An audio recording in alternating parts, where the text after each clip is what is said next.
Staying connected matters. That's why AT&T has connectivity you can depend on, or they'll proactively make it right. That's the AT&T Guarantee. Terms and conditions apply. Visit att.com/guarantee for details.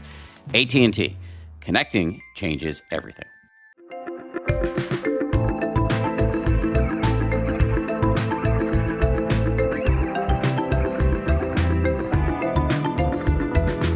Kieran Setiya, welcome to the show. Thanks for having me. It's great to be here. I'd just be curious, how did you get interested in philosophy? And I guess more specifically, if I understand correctly, and hopefully you will feel free to correct me if I have this wrong, you were, I think, kind of interested in abstract philosophy, whatever that means, as a kind of escape.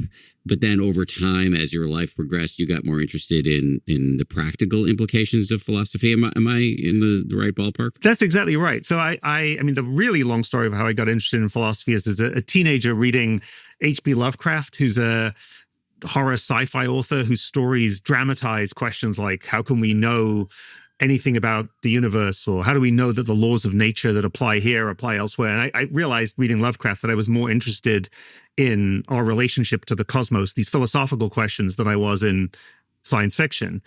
And then I went on, became a professional philosopher. And I work in ethics. I've always worked in ethics. But the questions I tended to work on for most of the first 15 years of my career were pretty abstract ones, like, how can we know right from wrong at all? Or how can there be reason to do anything? Or questions about skepticism or about the nature of morality. And the big shift, I think, well, part of it came when, having jumped through the hoops of the sort of the academic career path and got tenure and got a promotion, and I realized I didn't really know what I was doing. I had a kind of midlife crisis. And I thought, hold on, the midlife crisis is a question about how I should be living. And that's supposed to be what I'm an expert on. So maybe philosophical ethics should have something to say about this. And at the same time, I think I just sort of realized that so much of what I was talking about with friends was ethical, like questions about parenthood or how to divide one's time between work and other things and what really matters in life. And that I wanted to draw connections between the kinds of academic work I was doing and the kinds of questions about how to live that I was spending so much time agonizing over with people I knew. Would it be safe for me to say that there's a whole branch, a whole field of philosophy that might be, to use the term that's often used in a derogatory way, might be dismissed as academic or theoretical or abstract, and then there's a whole branch of or field of philosophy that you can bring to bear on your daily life? I think there's certainly parts of philosophy which are just asking abstract questions about the nature of science or reality or metaphysical questions. Some of that is theoretically interesting, doesn't have immediate practical application. I actually think that a lot of the work that philosophers do in ethics that is quite theoretical, about the possibility of moral knowledge, say, really does have practical applications. It's just that philosophers do not always join the dots. And so one of the things I try to do in my work is say, let's throw out current philosophical work and go back to some other lost tradition. It's more, let's try to recognize the ways in which what philosophers are actually doing right now, like people like me in my academic work, does have practical relevance, and we can sort of make it relevant to people's lives.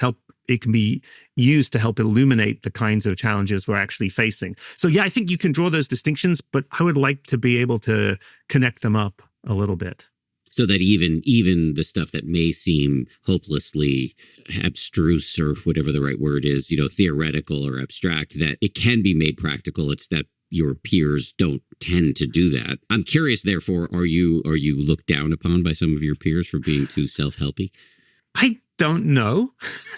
It's the kind of thing where if I was, they might not tell me to my face. I would say that there's been a real shift, I think, in maybe just the last 10 years in academic philosophy towards what gets called public philosophy, which is to say trying to write at least some of our work in ways that are more public facing and accessible.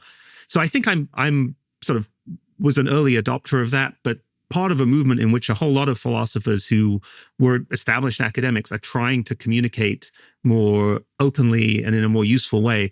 And being part of that movement, it means that it's less looked down upon. I think there's sort of safety in numbers, a sort of sense that this is something that was overdue and that it's not something to look down on. That makes sense. I'm definitely not a historian of philosophy. I don't know much about philosophy at all, but I guess I always assumed that philosophy began because it emerged out of practical questions about how to live a good life. That's basically right. So you find, if you go back to the Western kind of beginnings of the Western tradition, you find a lot of philosophers doing metaphysics and talking about atoms and the void.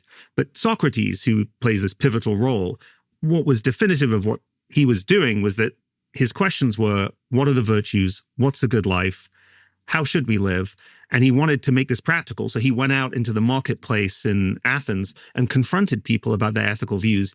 And the point was to change their lives, to make people live better and more virtuous lives. And even when his student Plato builds a theoretical framework around that, it's still supposed to be a theoretical framework that is applicable. That idea that philosophy should be practically applicable and is in a way sort of continuous with what we think of as self-help survives for a long time. And then sort of in the 18th century that you get this parting of the ways where philosophy starts to model itself on science a little bit more and becomes more about just giving a theoretical description of things and is less about practical advice. And the traditions sort of continue in parallel a little bit, but I think what's happening now in my work and the work of some other people is trying to bring those two back together. You know that feeling when somebody's got your back before you even have to ask? It's such a relief, and it feels like a gift. That is the kind of peace of mind AT&T is offering with the AT&T Guarantee. Staying connected matters. That's why in the rare event of a network outage, AT&T will proactively credit you for a full day of service. That is the AT&T Guarantee. So whatever's going on, you know your connection is taken care of. Credit for fiber downtime lasting 20 minutes or more, or for wireless downtime lasting 60 minutes or more caused by a single incident impacting 10 or more towers. Must be connected to impacted tower at onset of outage. Restrictions and exclusions apply. See att.com/guarantee for full details. AT&T, connecting changes everything.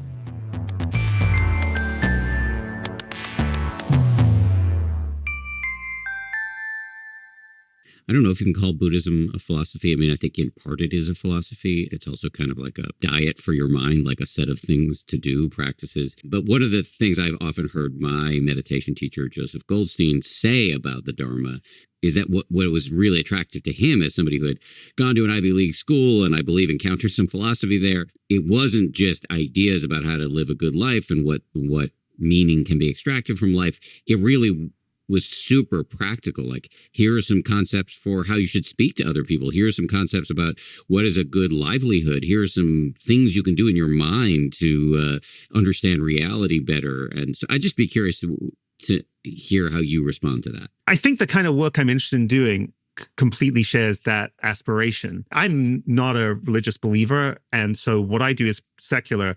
And there are kind of versions of Buddhism, I take it, I'm not an expert, that are sort of non-theistic too, and are sort of naturalistic in a way. So there may in fact be quite a lot of continuity there. And there are some ideas in Buddhism that I find really attractive, others I'm not so sure about. And certain practices like meditation, I think is something that can be understood in lots of different ways, but is an important part of how I think about sort of leading a more engaged life and sort of coming to internalize some of the philosophical insights that I think can be brought to bear on life. I mean, one kind of difference is that although philosophers are increasingly trying to make their work practical, there isn't really an organized practice in the way there is with Buddhism.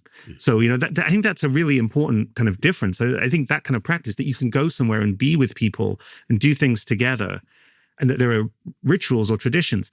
Those things, I think, are often profoundly meaningful. And reading a book about philosophy, even if you find it insightful and helpful, it's not going to quite give you that, I think. Yes.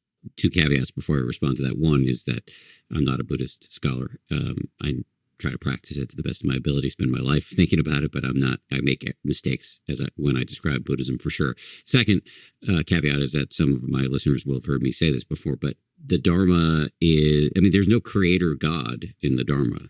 So it's not it can be practiced as a faith, and it is by millions of people. And I think often that's really healthy and amazing. I would say that the Buddhist monks in Burma who are supporting the genocide would fall outside of what I would describe as awesome and amazing. But generally speaking, like, you can describe Buddhism as a religion, and it's not like most religions in that there isn't a creator God. And I guess if you get really deep into it, there are levels of existence where there may be roughly described as deities, but they're not the boss of our lives. And also the Buddha very clearly said, don't take what I'm saying about the nature of reality at face value. His catchphrase was, come see for yourself. And so I'm a Buddhist, but I don't know about these God realms that allegedly exist in the Buddhist cosmology. I have no idea. I practice in a very sort of naturalistic, materialistic way based on what I can confirm in my own experience. So in that way, it's a philosophy / faith / set of shit to things you can do, a bunch of shit you can do in your mind and in your life that is, I think, easily endorsable and practicable. I know that's not a word, by secular people such as myself. I mean, that's really interesting. I mean, I think the thing about that makes me, that really brings out the continuity between the kind of philosophical work that I do is not taking it on faith. There's a way in which nothing I write as a philosopher can be an edict. It's, here's what I think, here's my experience. I'm trying to convince you that something in your experience is like this and try to help you see things a certain way. But you have to, as a reader, reflect on whether you find that convincing, and maybe you see things differently and you kind of argue with it. And I think that spirit is something that's very important to the kind of philosophical enterprise. And it sounds like that was sort of something that your approach to Buddhism shares. And I think that's one way in which when people talk about self-help, there's a certain kind of queasiness, because it's easy to associate self-help with various things that I'm wary of. One is a kind of guru-like status of just sort of telling people, here's what you do, and having them blindly accept that. I don't want to be operating that way at all. I want to be persuading people that this is in fact helpful to them and having them confirm it, as you said, from their own experience. I sometimes joke with my wife about being her spiritual leader and a spiritual leader generally, but I definitely have I'm not a guru myself. Although I have joked with her, sometimes we'll watch like documentaries on cults, and I'm like, this is a great business model. Like, your customers will just give you everything. But no, I am deeply suspicious of all-encompassing guru model. All right. Having said that, we've done a non-trivial amount of throat clearing here before we get to the meat of the conversation. This just as a reset here. We reached out to you to talk about the notion of resetting one's relationship to one of the non-negotiable facts of life, which is that everything's changing all the time, and therefore things are uncertain. One of the things I talk about a lot is, and think about a lot, is how one of the many design flaws in the human animal is that we live in a world of ceaseless change, and we hate change. And so how do we deal with this situation? So that's what we wanted to talk to you about. You did this very helpful thing where you sent me an outline of stuff you want to talk about. So I'm going to actually use your outline. And it starts with this line. Change often means that life is not what you hoped it could be. Even when things don't go badly wrong, choices that lead to change inevitably mean that you miss out on other things. So I just want to give you a chance to hold forth on that overarching thesis. Sure. I mean, I think there's sort of two parts to that. One is that, is the thought that even when things go well, there are changes and adjustments that we have to make to the fact that options are constantly closing. So any path we take in life, there are all kinds of things we're not doing. And one way in which every change can be hard is that it brings with it the closed off options, all the other things you can't do. And, especially as you get to middle age, you can start to really find that difficult to sort of think about all the lives you haven't led and feel a kind of, even if your life's basically fine, a kind of sense of nostalgia and missing out. So that's one kind of thing that I think we have to come to terms with.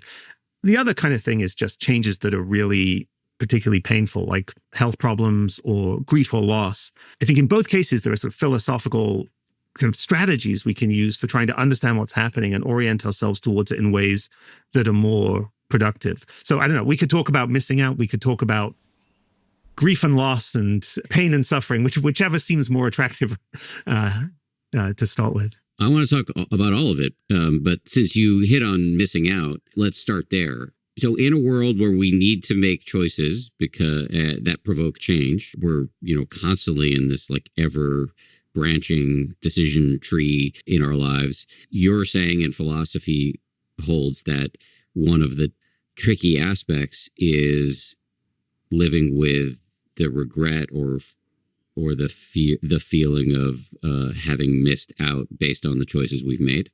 Yeah, and I think there's a kind of philosophical way of thinking about values that helps to illuminate what's going on there. So I mean, there are some choices where you make a certain choice and there's no regret. So if you say to me, you can have $50 or $100, I'm going to say, okay, I'll take the 100, and I'm not going to think, the $50 I left on the table. I mean, I got that and more. But almost every choice we make really isn't like that. Anytime you choose something, you're doing something rather than something else. And they are, as philosophers sometimes say, incommensurable, or there's kind of a plurality of values. And when there's that kind of pluralism, a side effect is going to be just deciding to stay home tonight and not go out. I'm going to miss out on the movie. If I go to the movie, I'll miss out on whatever would have happened at dinner home with my family. And those losses are not compensated. I think the thing that's helpful philosophically in trying to come to terms with that is in a way to recognize that just how inevitable it is and how much worse it would be if that didn't happen. So a useful experiment, I think, is to think, well, okay, what would the world or you have to be like not to inevitably face that kind of loss? The only way you could do it is if, instead of containing all these different good things, like being home with family, going to the movies, this career, some other career, staying home with the kids, promotion at work, whatever it might be that you're choosing between, the only way you could avoid missing out would be if the world just didn't have that variety in it, if it didn't offer you all these different things, or if you were somehow so impoverished in your capacity to engage with the world that only one thing actually mattered to you. Like maybe if all you cared about was money, well, you just want more money. But no one really wants that. So there's a way in which, although it's painful to be missing out, it's actually a kind of inevitable side effect of something that we really can't regret and shouldn't regret, which is the fact that the world contains so many things and so many different things that are actually meaningful and valuable. I think when you sort of see it that way, partly the inevitability, but partly the sense that this is the side effect of something incredibly wonderful about the world, I think both of those are reframings that help us to sort of see that what we wanted was sort of illusory. What we kind of wanted was we wanted to be able to have everything in a way that actually doesn't make sense. Okay, let me see if I can make this practical, and I'll do it in my typically selfish way, refracting it through my own personal experience. But I very often feel sad when I'm in downtown New York, because I love downtown New York, but in 20 years of living in New York City, I don't live there anymore. I live about an hour north. But in 20 years of living in New York City, or actually 21, I always lived on the Upper West Side. I remember being on a date with a much cooler woman. She was much cooler than I was. This was back in 2001 or something like that. And she asked me where I lived, and I said Upper West Side. And she said, without missing a beat, "Oh, Slow Death." So it's not the coolest neighborhood, but it was close to my work. So I have this feeling every time I'm in downtown New York, which is such a cool place. I have this feeling of missing out on what would my life have been like if I moved here. Although, just to add on to that, Lower Manhattan is not even that cool anymore. It's all moved over to Brooklyn. So I'm like on a derivative of having missed out. So anyway, how could, next time I'm walking through Lower Manhattan feeling sad, what exactly is the reframe? One thing you could think is just, well, suppose I had lived there. What are the odds that I would be walking around next time on the Upper West Side thinking, wonder what it would have been like to live here. I guess I missed out on that by living in the Lower East Side. So there's a way in which just the thought is going to be available no matter what you choose in life. And you think, well, suppose I really wanted to avoid that thought. How could you do it? I mean, if New York didn't exist, that would take care of it. You would not be able to have these regrets. Or if New York was totally homogenous and every neighborhood was the same, there would be no prospect of saying, I wish I'd lived in some other neighborhood. But you don't want that. We want the world to contain evaluative riches. And yeah, it's just a side effect of that any time the world contains a lot of good things, if we pick one of them, given how time works, some things don't get chosen. And so you don't really, like, it's not that your regret isn't real or that it's unreasonable. You don't really want a world where those regrets are not inevitable. A world where those regrets are inevitable is a richer world than one where they're not. And I think the same is true of bigger kind of decisions that we make, where you're choosing between, one job and another job. Like, you're deciding whether to stay in this relationship or go into another relationship. And sometimes it's clear what to do, and one of the options is just not a great option. But often you're faced with options where you're like, it could be good either way. It's not like one of these is a terrible idea. And then you're inevitably going to be in a position, whichever option you make, of looking sideways at the alternative you could have lived. And that's really a great thing. It's a sign that the world gave you options. So the way those moments of missing out or regret can go is like, first, we're not trying to make you feel bad. You're not trying to make yourself feel bad for having that feeling. It's okay. We can acknowledge it and validate it for ourselves. And the second move is to understand that, you can never know how it would have gone otherwise, and the grass is always greener. And the third is, well, I'm glad I live in a world characterized by what Kieran calls evaluative riches, like where choice is an option. Exactly. Yeah. I mean, this is really the best case scenario. Like, if you're lucky enough to think, I could have had this good thing, I could have had that good thing, things are going pretty much as well as they can go. And I mean, the other case where you're facing kind of real hardship that you just wish something terrible has happened that you wish hadn't happened, like you've lost someone or you're facing kind of illness or something. The way I would think about it starts on a similar pattern, which is, you're not necessarily making a mistake. Like, it's important to recognize that if you're having negative feelings about something, that can be a perception. It might be that you're right to be seeing things that way. Grief is an example. Maybe we'll come back to this later, but it's the most vivid case where no one wants to be unhappy. But the unhappiness of grief also has this character that where you think, well, what would the alternative be? The alternative would be that I didn't care. I just wasn't moved. I wasn't pained by the loss of someone.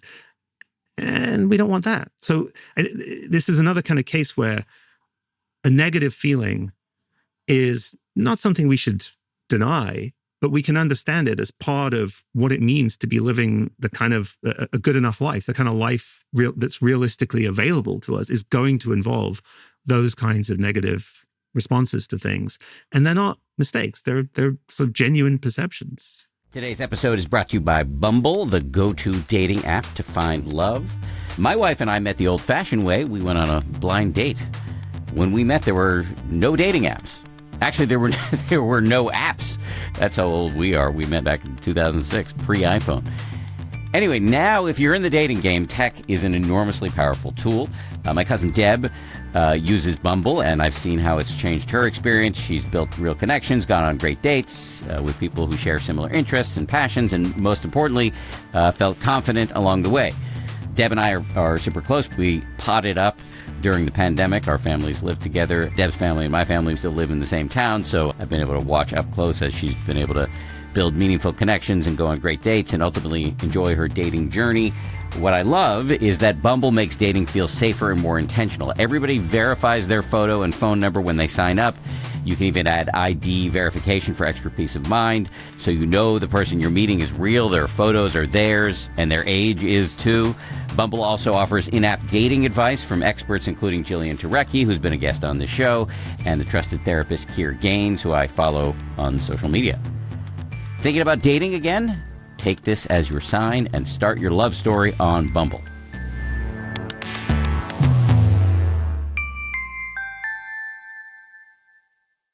So I'm recording this from Montauk, which is on the eastern tip of Long Island, where my wife's family has a home. And we were out here this weekend burying my father-in-law's ashes and also hurling some bits of his ashes into the sea, which he loved, the Atlantic Ocean. So I've been thinking about grief.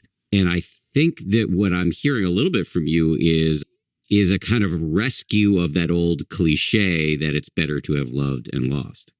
I think that's right. Yeah. I mean, first of all, sorry for your loss. In a way, I'm glad you're able to grieve it. Like, I think this is part of part of my thought was, this is what living well looks like in the face of loss, is not a kind of failure to feel anything. It's leaning into it, facing it, and recognizing that the alternative would have been not to really be attached to someone in a way that leads to grief. It's like the flip side of love. I mean, there's a kind of, this connects with a kind of, one of the ideas in philosophy that's had a lot of impact, I think, in the kind of self-help area, and that I think has some real insight in it, is Stoicism. But one feature of the kind of Stoic approach to things like grief is a kind of instruction to detach from things you can't control. So sort of to say, they're gone, there's nothing I can do to change that. So while I might kind of think, I wish it hadn't happened this way, or I wish, this wasn't great, you should do it with a kind of emotional detachment. You shouldn't be pained by this. Your intense feelings should be restricted to things under your control. And I think that's, in the case of at least things like grief, there's a real insight, a kind of connection with reality that we're experiencing when we feel even genuinely very painful emotions. That again, even when we're feeling about things outside of our control, it's not something that we should, as it were, if we could take a pill to get rid of those feelings, I don't think we should do it. I think they're keeping us in touch with the people we love.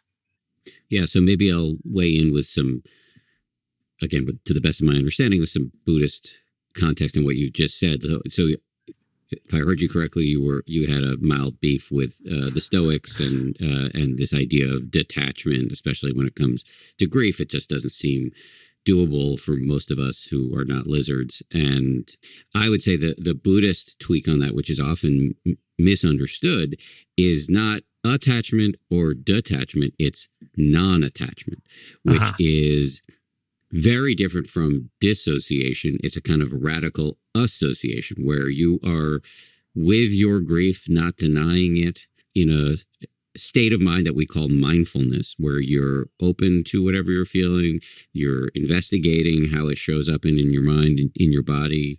You're letting it move through in a fully metabolized way. There's no denial, but you're also not swamped by it. You're not completely owned by it, or you're neither drowning in it nor compartmentalizing. You're actually being with it fully and letting it move through. So does any of the foregoing make sense to you? What you're describing is a kind of the question of how attached or detached I am from my own feeling, a kind of how I relate to my own feelings of grief. The thing that seems that I was sort of pushing back against in the Stoic tradition is about whether I'm attached or how I'm attached to my loved one, like the object of grief. And there's this sort of extraordinary, kind of amazing passage in Epictetus in which he says, when you smash a plate, you're like, well, plates break.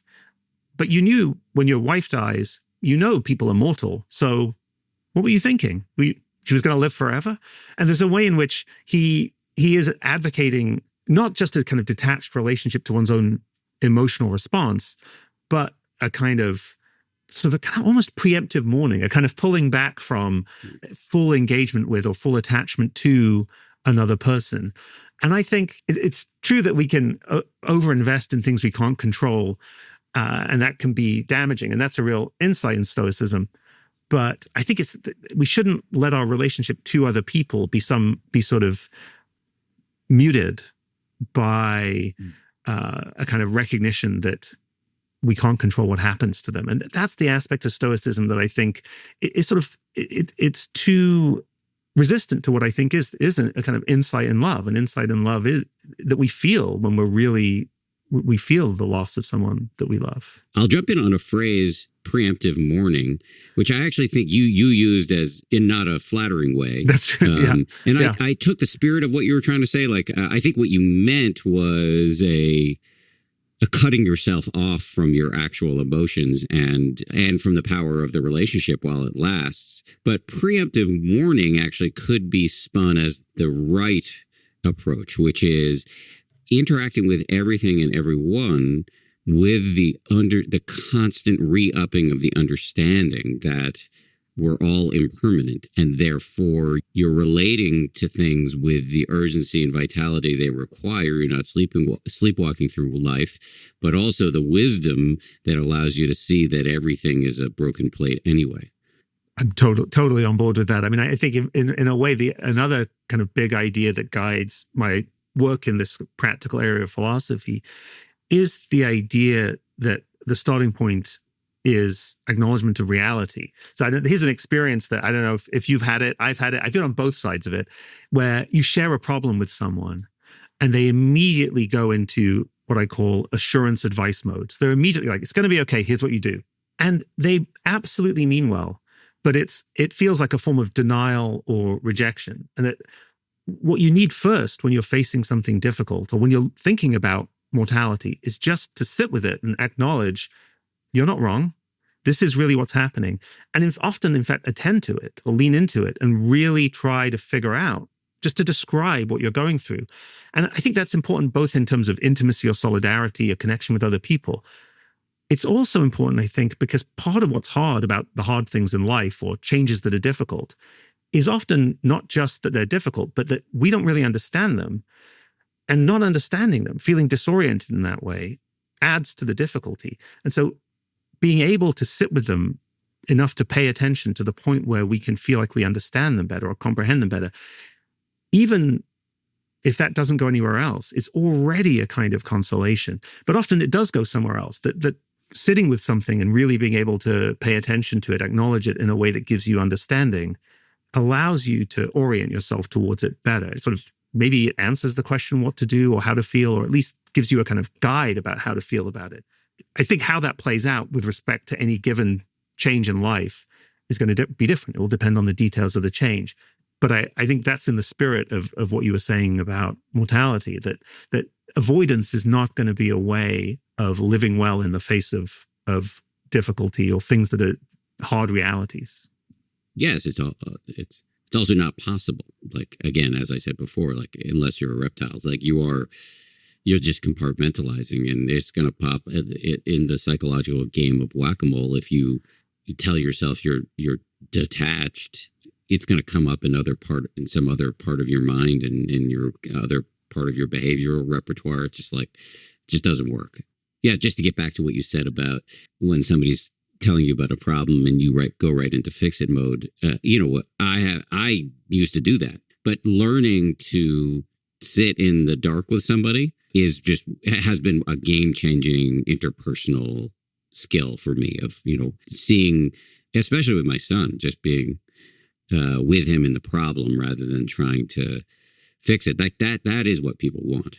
Yeah, no, absolutely. And that is maybe some people know this their whole lives, but for many of us, including me, the way I learned it was screwing it up with someone else and sort of immediately trying to fix their problems. And then I was then in a situation very much like the one they had been in, and someone did it to me, and I was like, now I get it. Now I understand what it would mean to take seriously what I'm actually describing.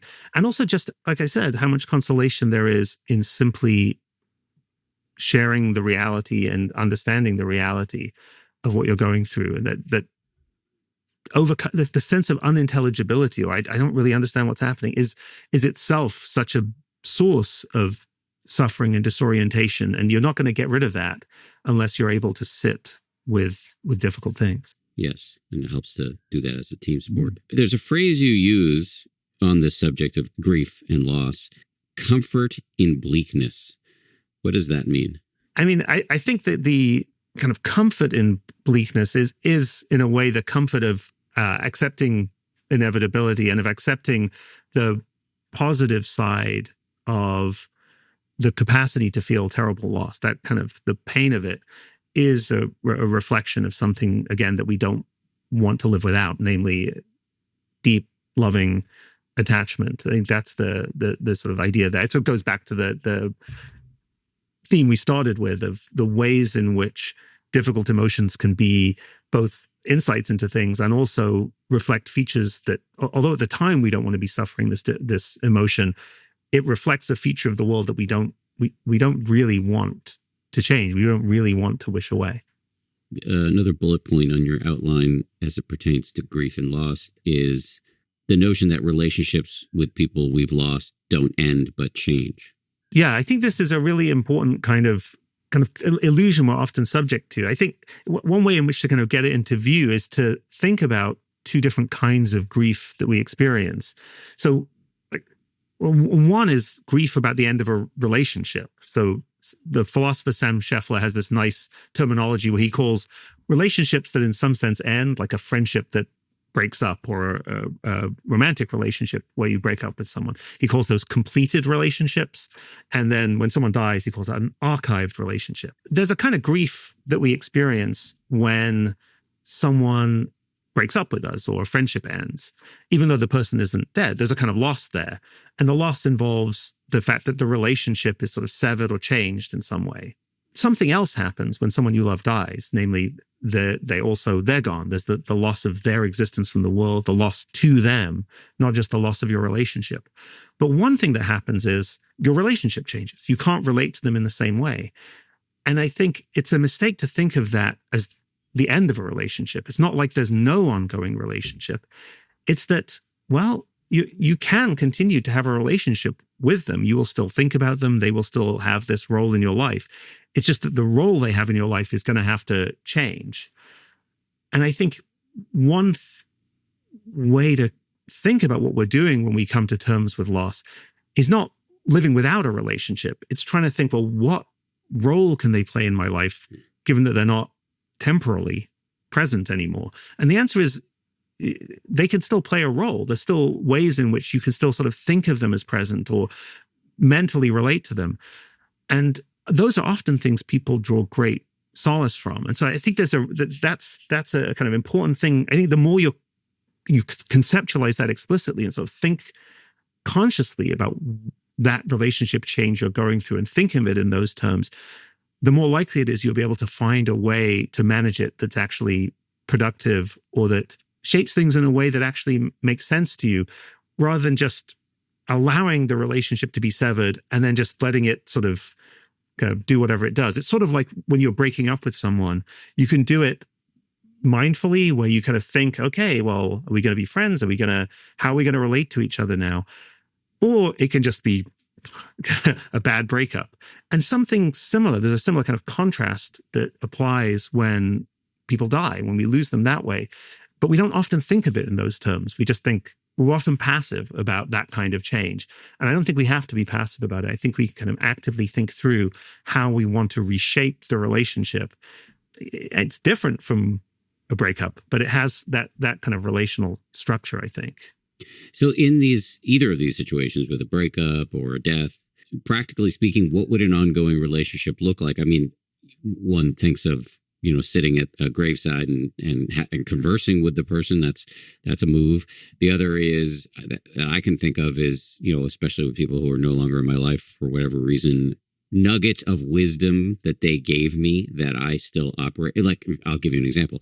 I had a very young assistant for a while. Her name was Grace, and she died at age 32 of ovarian cancer. But the whole time I worked with her, she was sick. And she recommended to me, because she noticed that I was a little bit militaristic about my workouts, which was something that she had done when she was healthy. And she said, look, just every time you get on the bike or go swimming or whatever it is, just drop the word gratitude into your mind.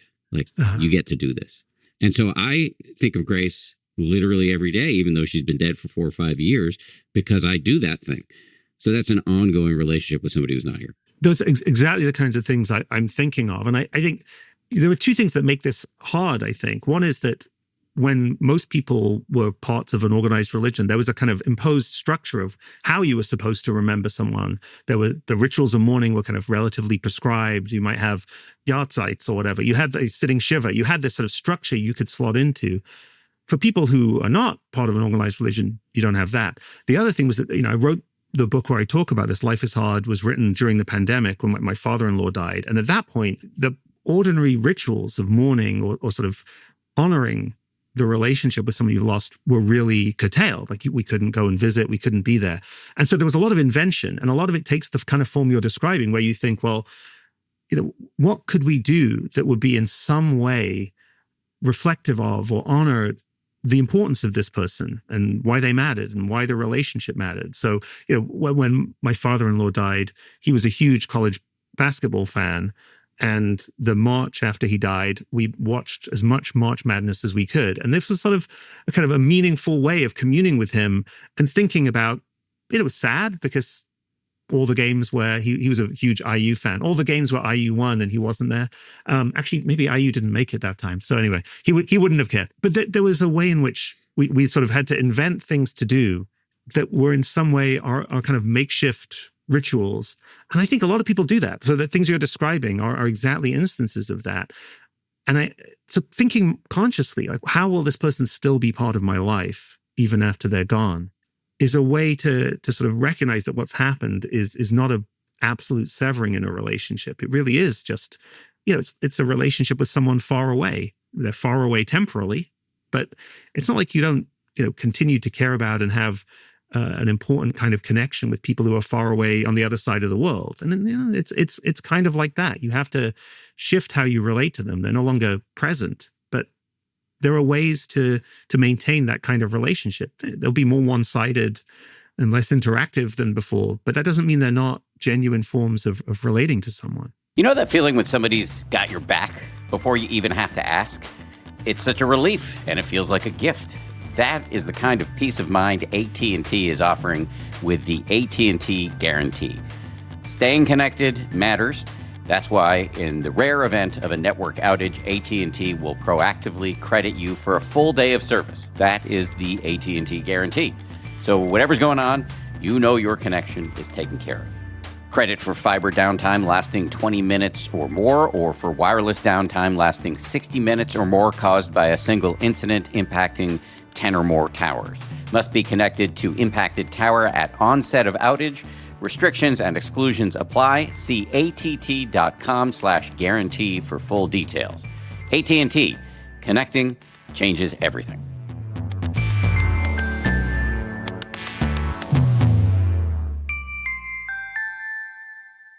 There's a phrase you use at least twice.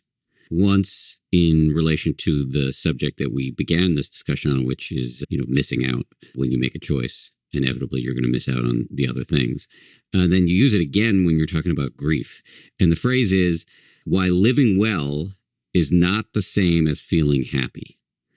Can you hold forth on that? Sure. I mean, this is something that philosophers like, kind of wild thought experiments. So let's start with the wild thought experiment, and then we'll bring it down. I'm sure you will make me bring it down to earth. But it's a wild thought experiment that is at least very familiar, which is it's like the Matrix thought experiment. So imagine you're plugged into a simulation.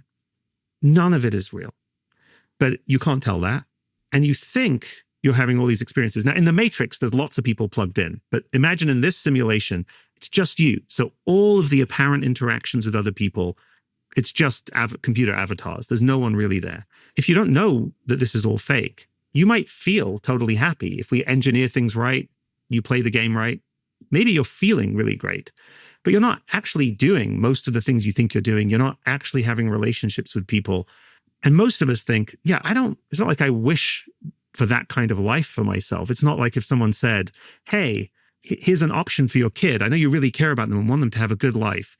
How about we plug them into this machine? I'll guarantee they're going to feel great. And I think I'd rather take my chances with my kid actually engaging with reality.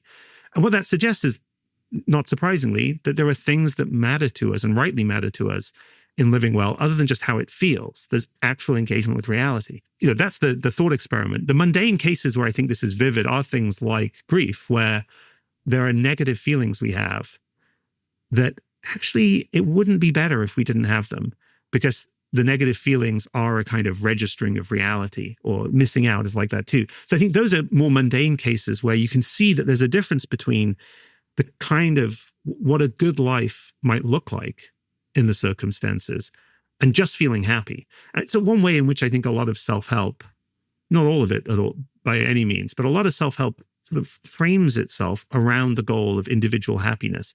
And I think that's just not the right way to think about what we're aiming for. And what we should be trying to do, and this is sort of a tautology, but an important one, is we should be trying to live the way we should live.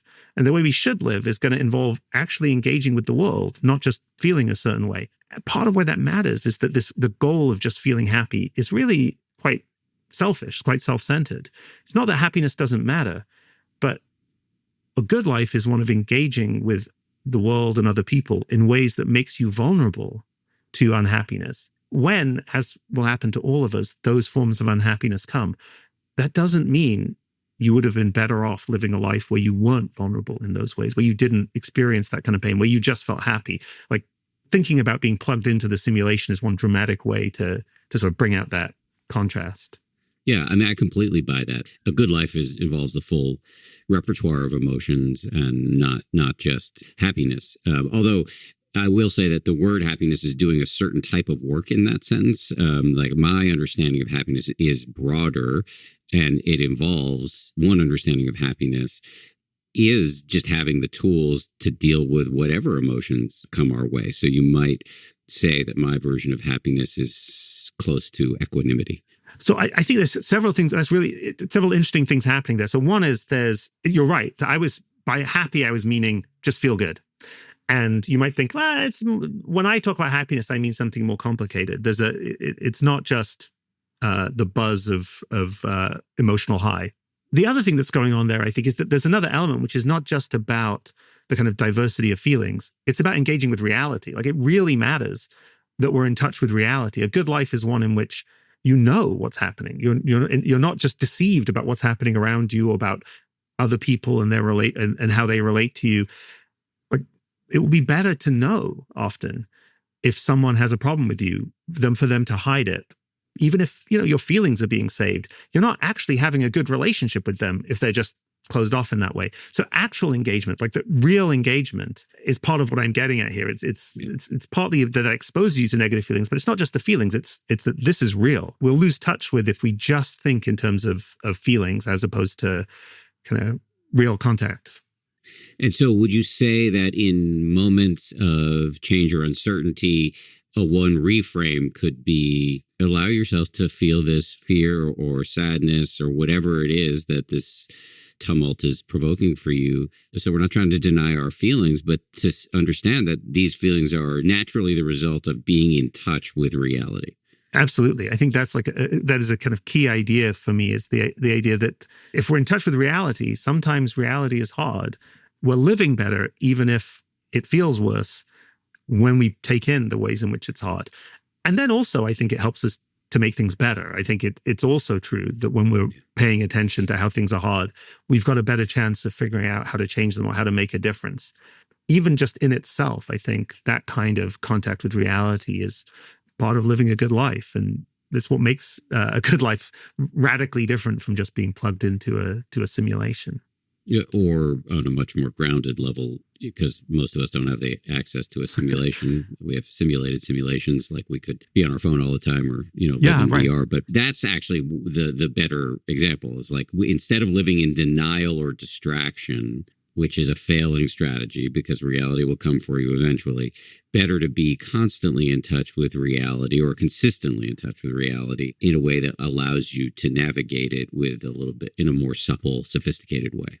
Yeah, no, I think that's exactly right. I mean, this connects with another idea that I think is really kind of important at a big picture level. And this is an idea I want to push back against that connects, Plato and Aristotle and these great ancient philosophers with contemporary social media influences, which is a kind of focus on the ideal life or the best life. Mm-hmm. And there's a way in which, Plato in the Republic describes the ideally just state. Aristotle in his Ethics describes the ideal life. Like, if you could design a life however you wanted, what would it look like? And those exercises are not a good guide to how to live in the circumstances we're actually in. And something similar happens when you see people kind of portraying their ideal life on social media. You get these sort of models of what life should be like.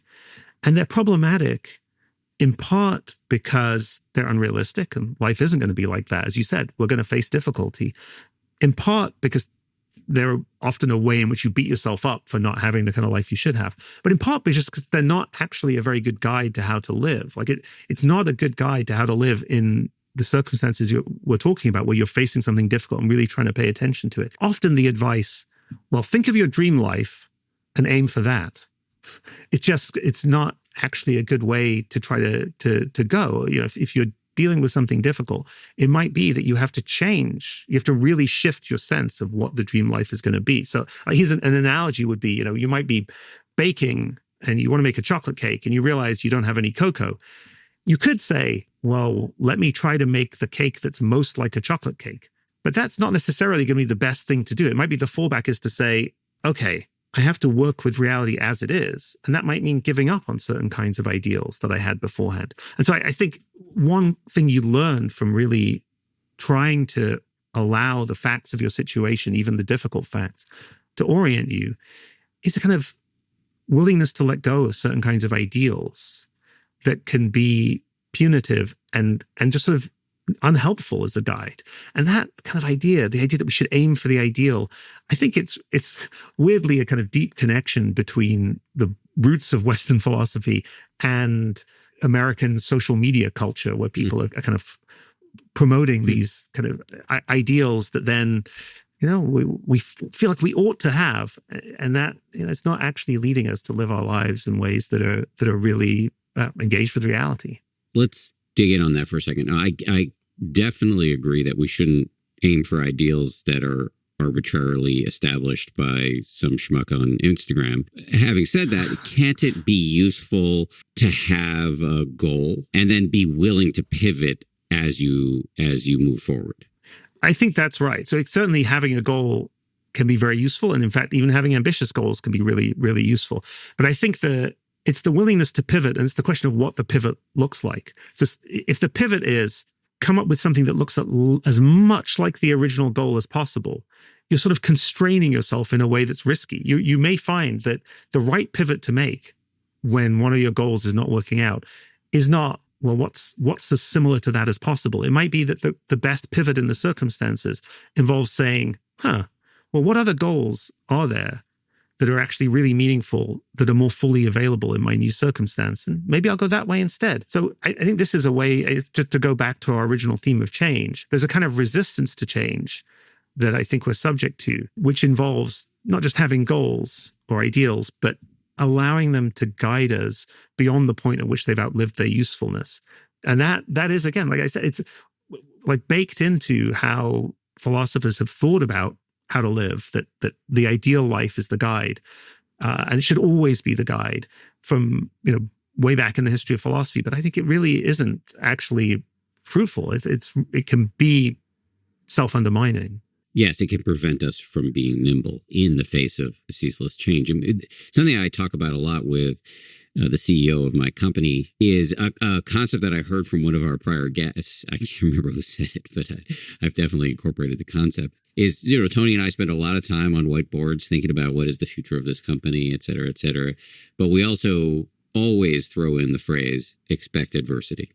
Yeah, no, I think that being able to be flexible in that way and unrigid is incredibly important to being able to have a good enough life. I mean, I think that there's two ways to kind of put a kind of clarify or kind of sharpen that. One is to say what we're aiming for, if we have some humility, is not the ideal life. It's a good enough life. So we should be thinking always, if things are going pretty well, it's going pretty well. It's not, it will be a kind of avarice to expect that we're going to have a dream life. And the other is just to acknowledge that what a good life looks like is never going to be static. So the good life is not getting to a point where things are good and saying, okay, here we are. Living well is a matter of constantly adapting to change, because change is going to be there all the time. And that means that the ideals you have, while they're useful, you're always facing this question of judgment, of which there are no rules, I think, but you can't avoid it, which is, at what point do I say, I'm going to change my goal or my ideal to something else? But thinking of living well as a matter of rolling with that constantly, rather than as a fixed goal, I think is kind of ethical and psychological shift. I chose Function because it's the only health platform that gives me data most people never get and the insights to start doing something about it. Inside Function, you get access to test over 100 biomarkers, from hormones to toxins to markers of heart health, inflammation, and stress. I went through the process with Function. I mentioned some of it. I went and got a couple of blood tests, and then over the ensuing weeks, I could see my results come in. And then I got a really interesting summary written by the folks over at Function. And I learned a lot. In particular, there was just one data point on there about my ferritin levels or iron levels, which may have something to do with my restlessness at night that I'm eager to chase down with my doctor. Also, some heart health stuff that I've had many conversations with my wife about. Really interesting. Aging well is not just about looking younger, it's about keeping the systems that matter most in peak condition. For your cardiovascular system, that means tracking key markers that give insight into heart health, like HSCRP, which is a signal of systemic inflammation that can accelerate arterial damage. Maintaining these within optimal ranges helps protect heart function and promote healthy aging. For the musculoskeletal system, indicators like bone mineral density and muscle mass, influenced by key nutrients such as vitamin D and magnesium, which support strong bones and muscle function, help lay the foundation for strength and mobility. Hormones influence how aging unfolds. Men tend to lose muscle mass gradually as testosterone declines. Women may experience a sharp drop in estrogen during menopause, accelerating bone loss and raising cardiovascular risk. Tracking the right biomarkers gives you a personal map for protecting your health system by system, decade after decade. I've gotten a lot out of it. It might be something you want to check out. Learn more and join using my link. Function is a near 360 view to see what's happening in your body, and my first 1,000 listeners get a $100 credit toward their membership. Visit www.functionhealth.com/happier or use the gift code HAPPIER100 at sign up to own your health.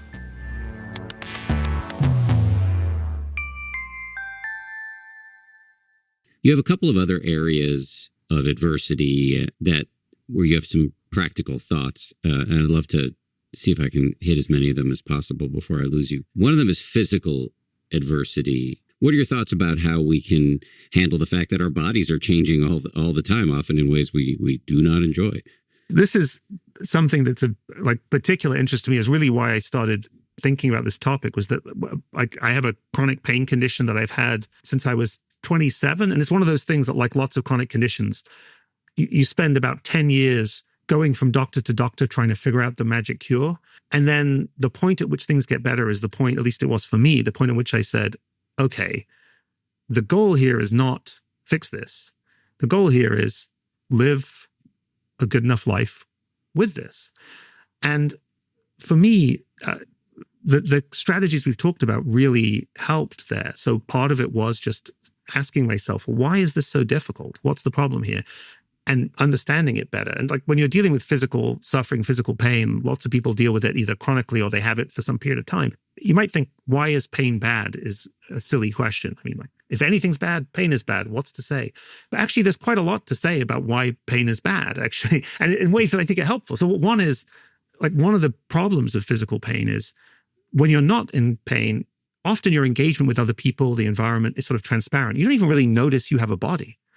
One of the problems with physical pain is that you're aware of your body, and it's sort of your interaction with the world and other people. It's constantly this distraction or impediment of your body sort of feeling like a rough interface. It's not transparent anymore. That's kind of just understanding that helped me a lot.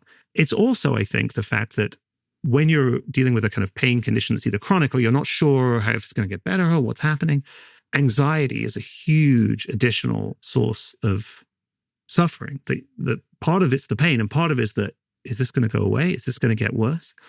And this is to go back to something that it has Buddhist echoes. Is I think one of the key insights for dealing with this is a kind of thinking about living in the present and sort of attention to the present.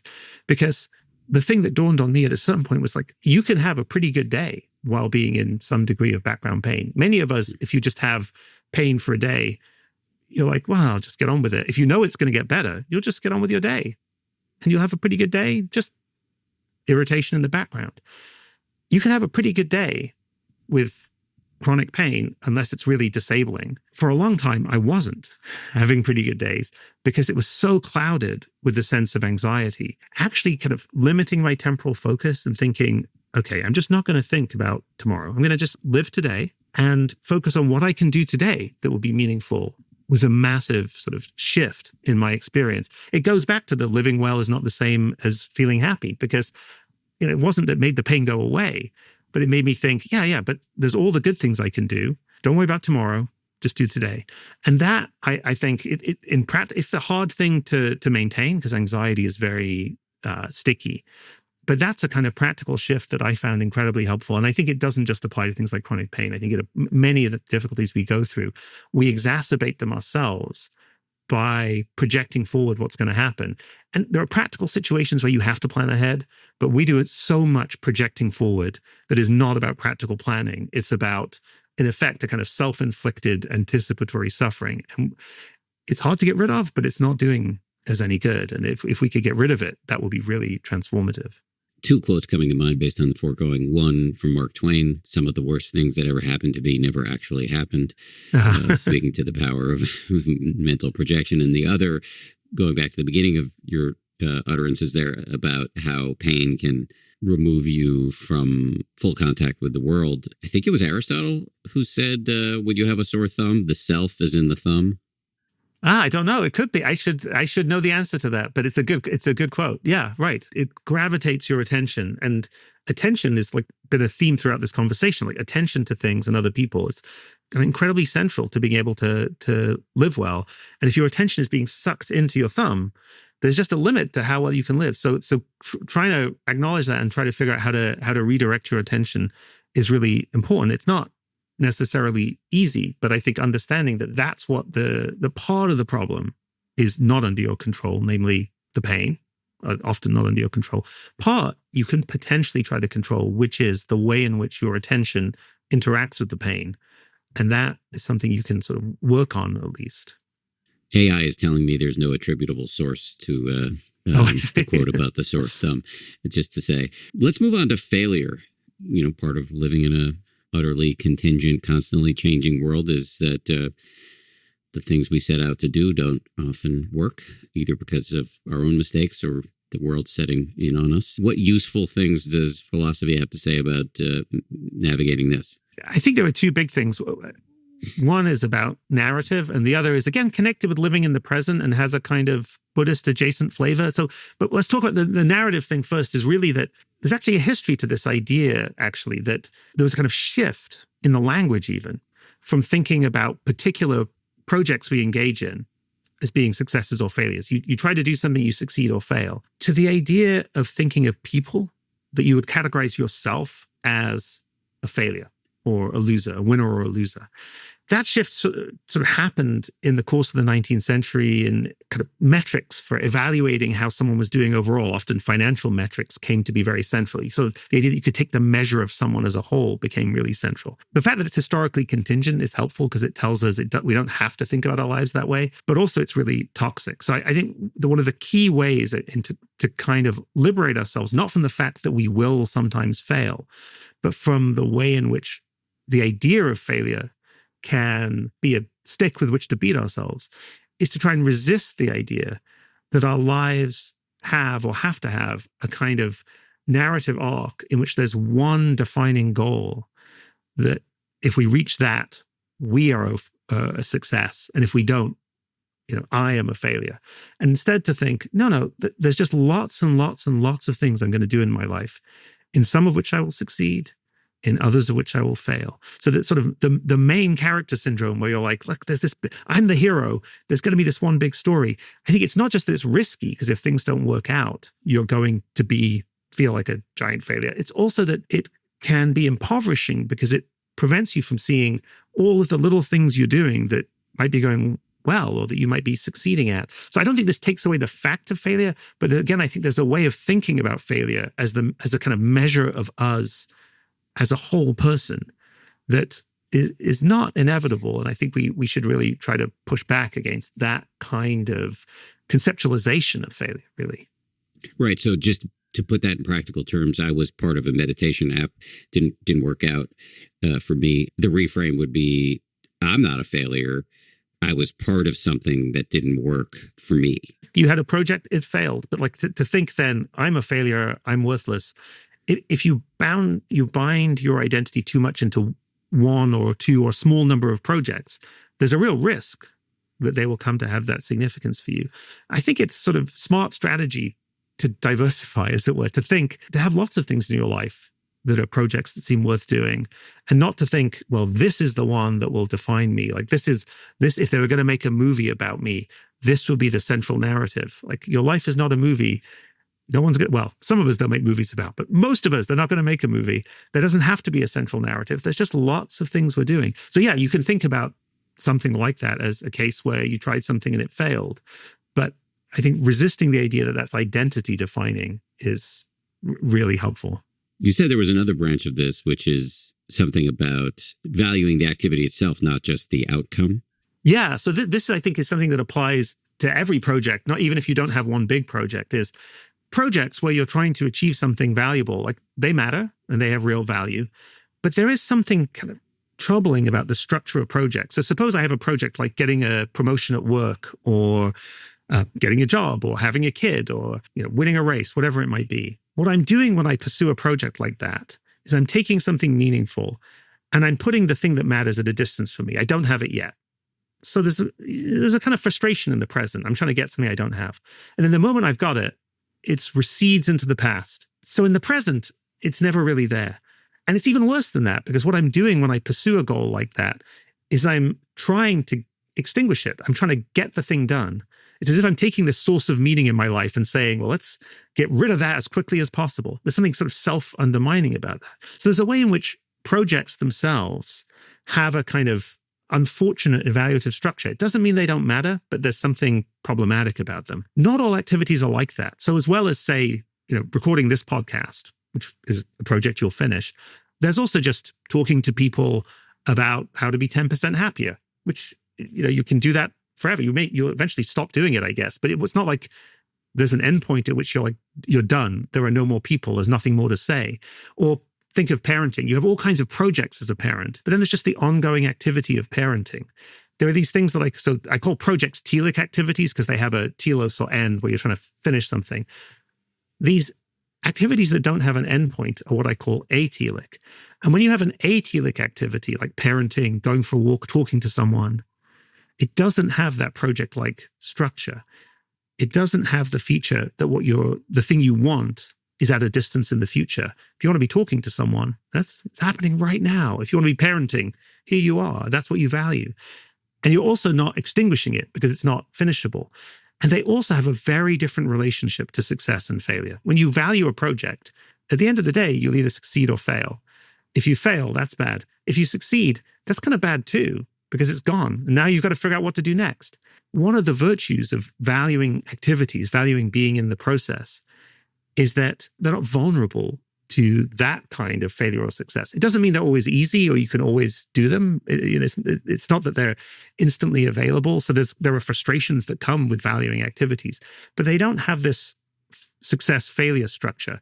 And so I think one thing we can do that's better for us in living meaningful lives in general, but especially in relation to success and failure, is to really think about, of all the things we're doing, all the projects we're engaging in, which of them can we really value not just getting it done, but the ongoing activity we're engaging in? And that, as a non-expert on Buddhism, I think there's a sort of affinity between this idea of the value of the present and value that's imminent in what's happening right now, and the way in which we tend to not appreciate that, and some kind of threads in Buddhism. At any rate, it's a case where although I'm not a Buddhist, I found meditation a kind of useful practice. Because one thing I get, at least, out of a certain kind of breathing meditation is just the capacity to sort of be present in the moment, value simple things that I'm doing, not be always thinking about the future or the past, but just what's happening now. Try to appreciate it, and then try to carry some of that orientation into the rest of my life. Well, I was just going to ask you about it. I think meditation is one answer. Are there other answers for operationalizing this cliche around enjoying the process rather than the outcome? I think for me, that's been the meditation has been the biggest thing. This is a case where a lot of philosophy, I think, when it takes a kind of self-help form, it's a bit like cognitive therapy, except philosophical cognitive therapy, existential cognitive therapy. So where your cognitive behavioral therapist might say, try to identify false beliefs or mistakes affecting your relationship with your mother. Like, you think she finds you boring, or you think she never wanted to have another kid. But there's no real evidence for that. What philosophical therapy does is often say, you're thinking there's some alternative to missing out, but there's no real alternative to missing out. So there's a kind of cognitive error there. If you get rid of it, maybe you'll feel differently. And I think often, as with cognitive behavioral therapy, the cognitive shift does affect how you feel. It can, just seeing things differently can change how you feel, but not always. Like, people doing cognitive behavioral therapy run into this sometimes where they're like, no, I understand the mistake I'm making, but my feelings are not changing. I think that can often happen when you're doing a kind of philosophical therapy of your life, philosophical self-help. And so I do think you often find yourself in need at that point of practical strategies that are less intellectual. And so this takes us back to something really right at the beginning. I think meditation is one of them, but I also think certain kinds of communal engagement with others, where there's not a specific new thing you're learning, but being with others as you share this and as you kind of relate to it, sometimes ritualistically, there are emotional changes, I think, in which you internalize things you understand that you can't easily get just by understanding them. So yeah, I think meditation is part of it, but also if you thinking about insights where there really is a community that's built around it, often being part of that community allows you to engage with something and to sort of internalize something in a way that just sitting and reading a book may not be able to do. Right. So what I'm hearing is there are a couple ways to make this insight practical. One is just on a very broad macro level to try to the best of your ability to reframe your activities as things that you're going to consciously enjoy for the value that they create in the moment instead of obsessing about the outcome.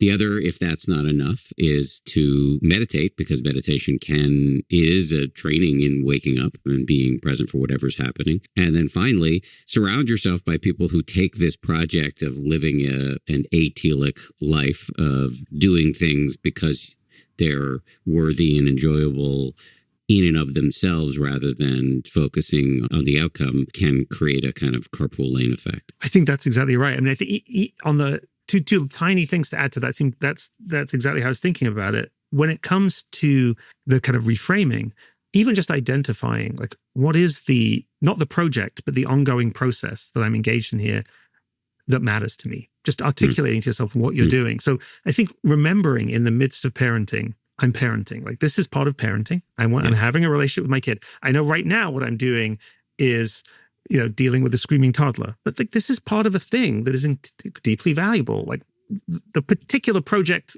I'm engaged in this morning, not so great. So I think that's one thing, is just try to articulate to yourself what it is you value.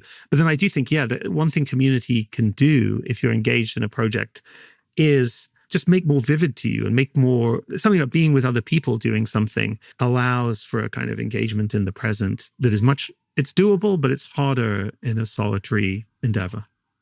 We've only got a few minutes left, but I wouldn't mind getting, at least in soundbite form, your thoughts on how to deal with change and uncertainty on a macro level. So in our own lives, of course, we deal with physical pain, grief, loss, failure, the consequence of our choices. But as we watch the news and see injustice and violence and bigotry and polarization in the world, how do we deal with that from your POV? There's a lot to say. I'll try and keep it kind of focused. I think a lot of what we've talked about can apply here too. So one thing is to say, recognizing injustice in the world around you, the way in which other people are suffering, is a source often of unhappiness. That doesn't mean you're not living well. In fact, it may mean the opposite. It may be that living well in these circumstances, the only way to live well is with a certain kind of pain, a kind of the pain of acknowledging the way in which things are difficult. So don't look away. Another thought that I find that I think is really important is that, like, the biggest difference is the difference between doing nothing and doing something. And it's easy to feel like you can't make a difference, that nothing you do will really make large-scale change. And it may be that nothing I as an individual do makes large-scale change.